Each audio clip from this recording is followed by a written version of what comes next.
ఒక్క నిమిషం. Thank you sir. Sir, ఇవాళ మంత్రి గారు చెప్పినటువంటి సమాధానం చూస్తే సార్, ఈ సభలో కూర్చున్నందుకు సిగ్గుపడతా ఉన్నా సార్. ఈ లెక్కలు చూసిన తర్వాత ఒక బలహీన వర్గాల సెక్షన్ నుంచి ఈ సభకు వచ్చినటువంటి నేను ఈ లెక్కలు చూసిన తర్వాత కొద్దిగా సిగ్గు అనిపిస్తుంది సార్ వాస్తవానికి. దాంతోపాటు ఇంకా ఇది నా సభనైనా, అసలు నా ప్రజలకు సంబంధించిన సభనైనా కాదా అనేటువంటిది అనిపిస్తూ ఉంది sir. I mean government sir. Sir, ఇక్కడ ఇప్పటిదాకా గౌరవ పెద్దలు బండా ప్రకాష్ గారు, ఆ తర్వాత మధుసూనాచారి గారు, ఎల్ఓపి గారు కూడా చాలా ఆవేదనతో కూడినటువంటి అంశం చెప్పారు సార్.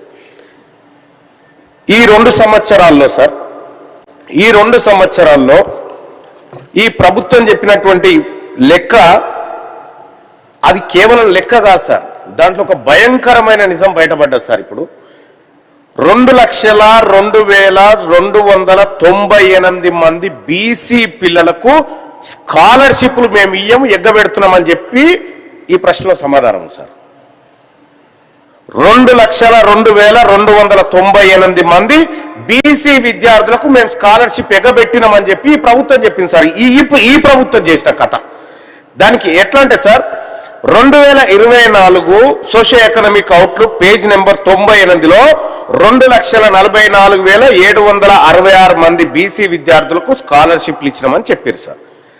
నిన్నిచ్చినటువంటి దాంట్లో సార్, బడ్జెట్ దాంట్లో 2026 socio economic outlook page number 254లో సార్ 42,468 మందికి స్కాలర్షిప్లు ఇచ్చినామని చెప్పారు సార్.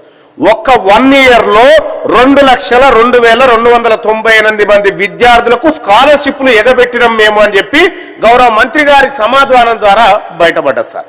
సార్, ఇక్కడ బీసీలు అంటే సార్, మరి ఎందుకో ఈ ప్రభుత్వాలకు నాట్ ఓన్లీ ఈ గవర్నమెంటే కాదు సార్, ఈ ఒక్క గవర్నమెంట్ కథ కాదు సార్. ఇవాళ బండా ప్రకాష్ గారు డిమాండ్ చేసినా, ఇక్కడ ఉన్నటువంటి బీసీ సభ్యులం అందరం డిమాండ్ చేసినా ఒక సాహేతుకమైనటువంటి కారణంతో డిమాండ్ చేస్తాం. సాహేతుకమైనటువంటి ఒక ప్రశ్న ద్వారా చెప్తా ఉన్నాం సార్. ఇప్పుడు పెద్దలు చెప్పినట్టుగా ఈ 2 ఏడాదిలలో కలిపి, ఈ 2 ఏళ్లలో కలిపి దాదాపుగా ఓన్లీ విద్యాపరమైనటువంటి అంశంలోనే 3,512 కోట్ల రూపాయలు ఎగబెట్టింది సార్ ఈ ప్రభుత్వం బీసీలకు. ఓన్లీ విద్యా అంశమే సార్. స్కాలర్షిప్ల విషయం సార్, పిల్లలు చదువుకునేటువంటి స్కాలర్షిప్ల విషయంలో పోస్ట్ మెట్రిక్ స్కాలర్షిప్ల సార్ 782 కోట్లు ఎగబెట్టింది ఈ 2 ఏళ్లలో. బీసీ స్కాలర్షిప్ల విషయంలో సార్ మీరు సప్లిమెంటరీ సార్, ఉపన్యాసం ఇవ్వడానికి టైం ఇవ్వాలి సార్. నేను ఉపన్యాసాలు ఇవ్వాలనుకుంటే సార్, క్వశ్చన్ అడుగుతున్నా సార్. నా క్వశ్చన్ దీంట్లో ఉంది సార్. నేను ఇది కాకుండా వేరే అంశం మాట్లాడను సార్. నేను కేవలం ఇక్కడికే వస్తాను సార్. దయచేసి మీరు పెద్ద మనసు చేసుకొని బలహీన వర్గాల గురించి ఒక అవకాశం ఏంటి సార్. సార్, ఇక్కడ 2014-15లో సార్ మాకు ఎందుకు కావాలి, ఈ ప్రభుత్వం ఎందుకు చేయాలి, మా డిమాండ్ను కూడా తమరి ద్వారా పెడతాం సార్. 2014-15లో సార్ తెలంగాణ రాష్ట్రం వచ్చిన తర్వాత 1,316 కోట్లుగా పెట్టిరు సార్ మాకు.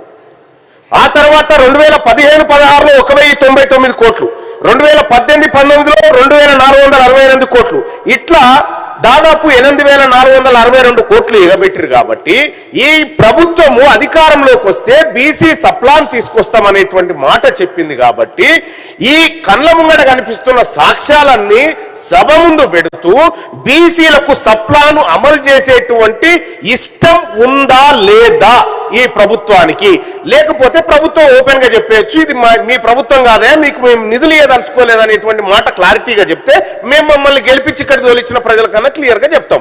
అయ్యా వాళ్ళు ఇయ్యరట్నయ్యా, ఇయ్యడానికి సిద్ధంగా లేరనేటువంటి మాటలను చెప్తాం సార్. ఇక్కడ కళ్యాణ లక్ష్మి పైసలు సార్, పెళ్లి చేసుకునేటువంటి కళ్యాణ లక్ష్మి, ఈ తులం బంగారం దేవుడేరుగా ఉన్న పైసలు ఖర్చు పెట్టలేదు సార్. ఇక్కడ వీటన్నిటిపైన ఈ ప్రభుత్వం చర్యలు తీసుకుంటుందా తీసుకోదా, ఈ బాధలకి ఇక్కడతో ఫుల్ స్టాప్ ఉంటుందా ఉండదా, ఈ బాధలకి ఇక్కడతో ఫుల్ స్టాప్ ఉంటుందా ఉండదా, బీసీల అంశం చర్చ తేలాల్సిందే సార్. దయచేసి మీ ద్వారా ప్రభుత్వాన్ని అడుగుతా ఉన్నా, మాకు న్యాయం చేయండి. ఆనరబుల్ మినిస్టర్ పిలుస్తాను.